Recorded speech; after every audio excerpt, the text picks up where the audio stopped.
Good morning. It's good to see you. Good morning.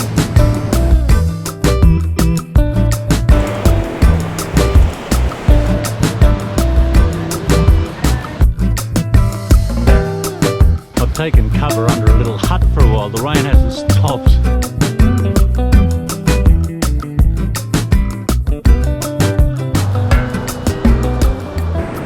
My intention today was to explore some of the western beaches, and I probably couldn't have picked a worse day to do it.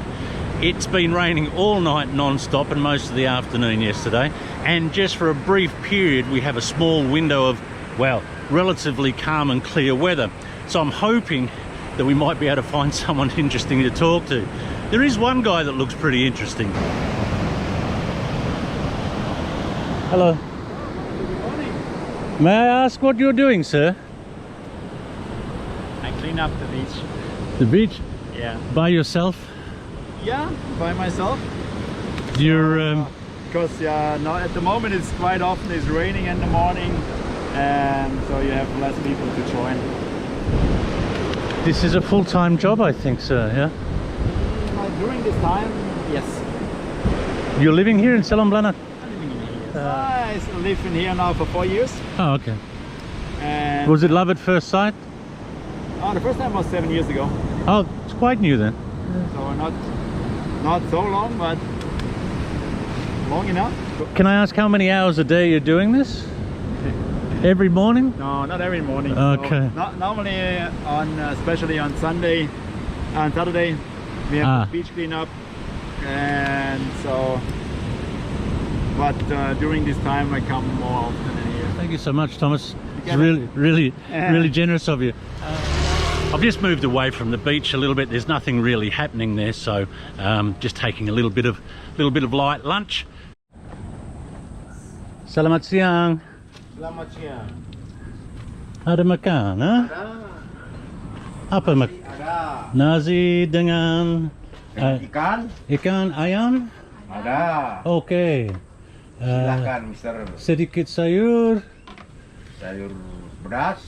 Ya, suka pedas dan sambal, ya. Berapa lama di sini, Bu? Baru kemarin. Oh ya, kemarin.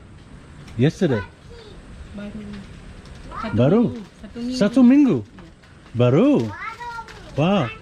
Saya bisa punya satu nasi ayam, sambal, sayur. Pakai ikan? Duduk di sini ya. Ya, makasih. It's good.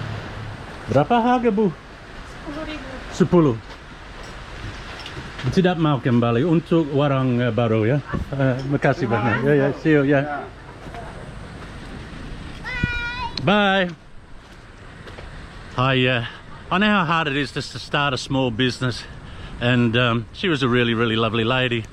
Riding around in rural Lombok or rural anywhere in Indonesia, I just really enjoy, because you sort of get these little picture postcard settings with the cows and the rice fields and you know, the trees, and it's all lush and green. And some people like the mountains, some people like the lakes, some people like the beaches, some people like the rice fields. Whatever it is for you is your own thing, but I just really enjoyed these little quiet, calm areas. The rain has got the better of me today. I've tried every avenue and every possibility to try and engage with people, but people have got better things to do than talk to a guy in the rain. So I'd pretty much given up hope until I sat down for a cappuccino and happened to meet this gentleman. I didn't get your name, sir. My name is Haider. Haider, and you live here? Yes. Have you been here long? 2 years in Java and a year and a half in Lombok.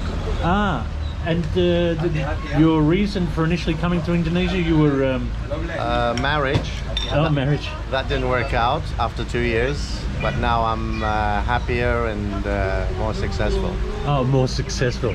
You have a business interest here, or you're just retired? Or? I'm a chef. I was retired. This is my partner here. Oh, I see. AJ. Hello. Hi, AJ. How are you? How are you? I'm interviewing your friend. I hope you don't mind.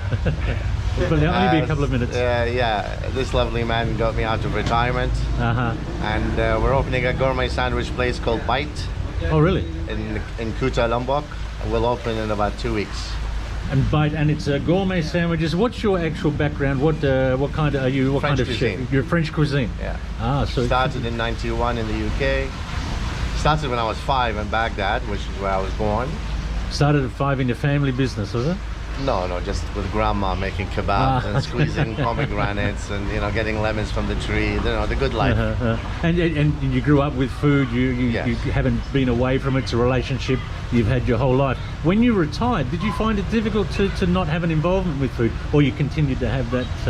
I do a lot of dinner parties. I do a lot of charity cookouts. I do boxes of like 30, 40 meals and hand them out in Mataram, which is the capital, orphanage, the rubbish collectors. So that keeps me happy and close to God, which we like to be. Sure. But now it's like a professional setup, and it's going to be a challenge. It's going to be fun. It's easy. Is it easy? I was going to ask you because in my experience and the people that I've spoken to, doing business here can be quite complex and quite complicated. It's a matter of who you know, would you suggest? I've got a great partner, so he's taking a lot of pressure. He lives here, so I'm going to continue living on the West Coast. Right. I'll be commuting once, twice a week. Yeah. On the west coast of Lombok. Yeah, Singigi. Okay. We got sunsets, we got an older generation, so more money, more relaxed. A lot of retirees, which is what I like. A different lifestyle. Here is a surfer town. Sure. I'm not a surfer, I'm a tennis player. Oh, okay. So it's all good. Yeah, I'm glad. It's nothing I haven't done before. I've had my own restaurants in the UK, so it's pretty easy. It's going to be a pretty straightforward sort of a procedure for you. That's Sure. great. When do you expect to be open? Mid-January. God willing. What do you find the most difficult aspect of living in Indonesia or Lombok particularly? Motorbike driving can be a bit hairy. Sure. There's not a lot of signaling or paying attention to what's behind you. Besides that, I think it's close to paradise. Yeah. Yeah, I like it. I like the humbleness of the people. I like the low price of living. Sure. The cost of living is very safe. enticing. Yeah. Great culture. I like it. As a Muslim, I'm very close to. We're all the same. Anyway. I think so as well. Come to Bite. We'll show you around. My partner AJ will show you around. Oh, AJ, you're okay? Yeah. Yeah, of course. Oh, excellent. Okay, we're going to go see Bite. The decor, AJ. What was the inspiration for the decor? It's quite vibrant and.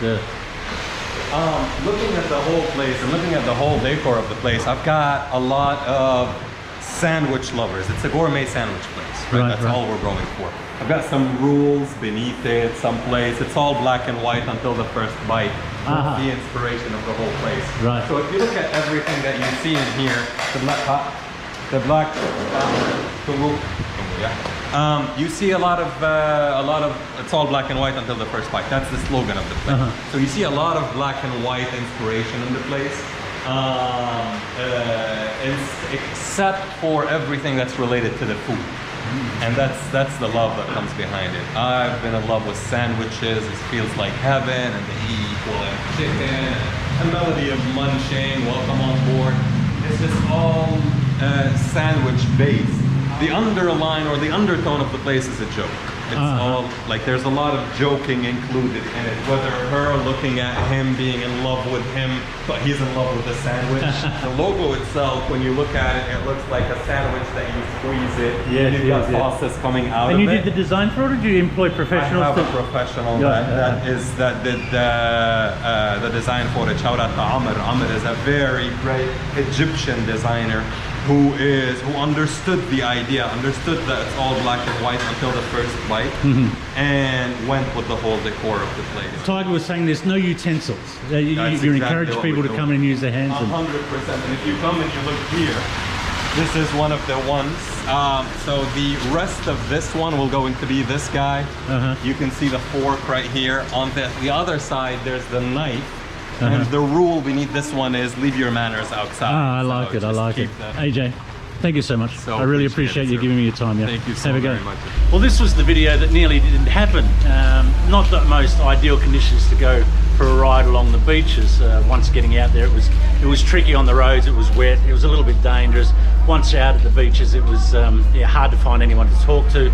So I'm still at this stage not sure if this video is actually going to go up. I hope it holds enough interest for you, and if it doesn't, I apologise for that. But as always, thanks very much for coming along. I hope you're well and happy in life and doing the things you want to do. All right, see you on the next one.